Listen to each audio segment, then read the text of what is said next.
Sobat Podcast, selamat datang kembali di episode kita kali ini. Kali ini kita akan membahas sesuatu yang tidak bisa dipisahkan nih dari makanan lezat Indonesia, yaitu tentang bumbu dasar Indonesia. Bumbu yang membuat masakan Indonesia begitu kaya rasa dan aromanya yang begitu kuat. Bersama saya sudah hadir seorang ahli di bidang kuliner yang merupakan praktisi dan pengajar, yaitu Ibu Risya Ladifa Brida Espar Par. Selamat datang Ibu, apa kabar? Halo, Alhamdulillah kabar baik. Terima kasih Haryo, senang sekali pada kesempatan kali ini saya bisa berbagi ilmu di sini. Oke, sebelum kita membahas lebih jauh, mungkin Sobat Podcast bertanya-tanya nih, apa sebenarnya yang dimaksud dengan bumbu dasar? Mungkin Ibu bisa menjelaskan apa definisi dari bumbu dan jenis-jenisnya. Oke, bumbu dasar itu adalah merupakan campuran bumbu-bumbu yang biasanya menjadi pondasi dari berbagai masakan. Nah, bumbu ini bisa berupa campuran dari rempah-rempah, bahan segar, hingga pasta atau sambal yang jadi bahan utama dari banyak hidangan Nusantara. Nah, bumbu sebagai bahan-bahan penyedap makanan yang berfungsi untuk membangkitkan selera makan. Baik, berarti bumbu definisinya sangat luas ya Ibu. Dan bisa dijelaskan nih, apa aja jenis-jenis yang termasuk dalam golongan bumbu? Oke, boleh. Nah, jenis-jenis bumbu itu sebenarnya banyak sekali. Khususnya yang berasal dari Indonesia itu ada contohnya yang pertama, yaitu adalah jenis-jenis dari cabai. Ada cabai rawit, kemudian cabai merah keriting, cabai merah lombok, cabai hijau keriting, dan cabai hijau lombok.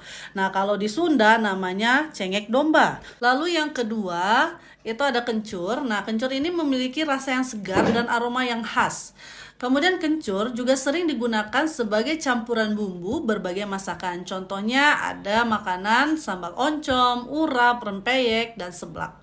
Nah, yang ketiga ada bawang merah dan bawang putih. Bawang merah dan bawang putih ini sangat sering digunakan oleh masyarakat Indonesia untuk sebagai bumbu dasar dari berbagai hidangan.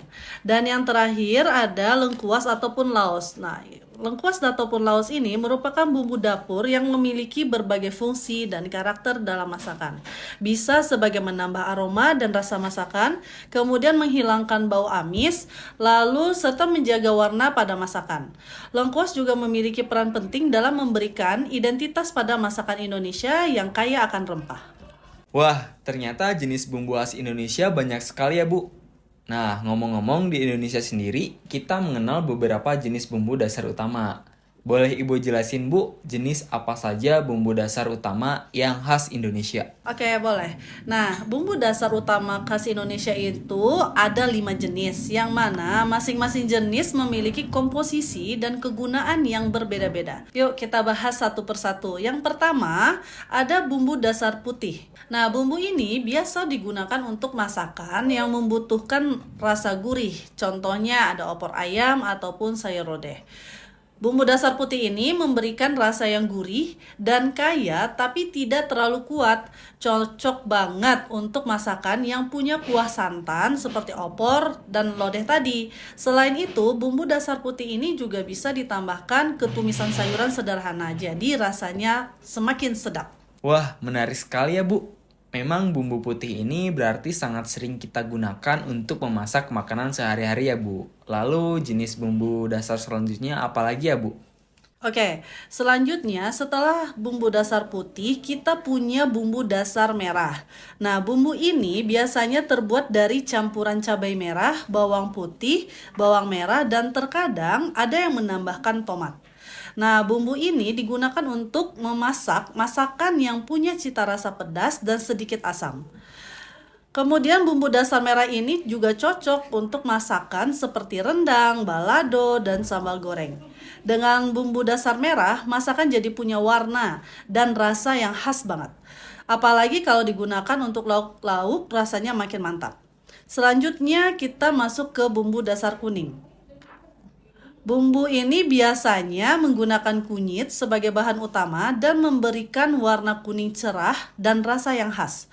Kunyit ini juga sering ditambah dengan bahan lain, contohnya seperti bawang putih, bawang merah, dan kemiri, ataupun yang tadi ya, bumbu dasar putih. Kira-kira bumbu dasar kuning ini biasa digunakan untuk masakan apa ya, Haryo?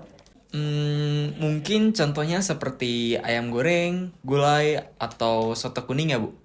Ya, betul. Jadi warna kuning dari kunyit itu membuat hidangan terlihat lebih menarik dan rasanya juga lebih segar.